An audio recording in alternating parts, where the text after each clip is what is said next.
பிரித்தானியாவில் தமிழர்கள் உட்பட பல இலங்கையர்கள் நாடு கடத்த தயாராக உள்ள போதும் இலங்கை அரசாங்கம் போதிய ஒத்துழைப்பு வழங்கவில்லை என குற்றச்சாட்டு எழுந்துள்ளது.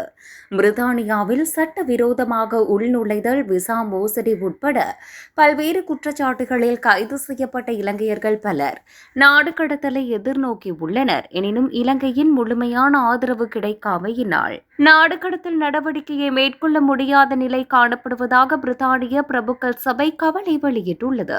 இதன் காரணமாக பிரித்தானியாவிலிருந்து இலங்கை வெளிநாட்டவர்கள் நாடு கடத்தப்படும் எண்ணிக்கையில் வீழ்ச்சி ஏற்பட்டுள்ளதாக சபை சுட்டிக்காட்டியுள்ளது.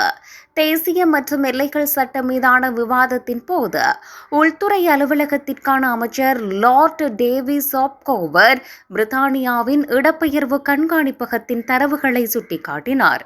பிரித்தானிய அரசாங்கம் விசா காலம் முடிவடைந்த தஞ்சம் கோரிக்கை நிராகரிக்கப்பட்ட அல்லது குற்றம் சாட்டப்பட்ட வெளிநாட்டு பிரஜைகளை அவர்களின் சொந்த நாடுகளுக்கு திருப்பி அனுப்புகிறது.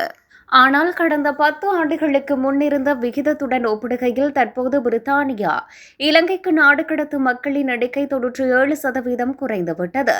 இலங்கை, பங்களாதேஷ் மற்றும் பாகிஸ்தான் போன்ற நாடுகள் திருப்பி அனுப்பப்பட வேண்டிய தமது குடிமக்களின் அடையாளத்தை உறுதி செய்வதில் ஒத்துழைக்க மறுக்கின்றன அல்லது தாமதப்படுத்துகின்றன என்று பிரித்தானியா குற்றம் சுமத்தியுள்ளது.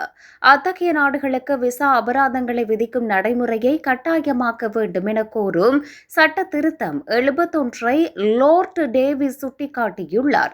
ஒரு நாடு அடையாளத்தை அல்லது நிலையை சரிபார்க்க மறுக்கும் போதோ அல்லது தாமதப்படுத்தும் போதோ அவர்களை வெளியேற்றுவது கிட்டத்தட்ட சாத்தியமற்றதாகிவிடும் என அவர் குறிப்பிட்டுள்ளார்.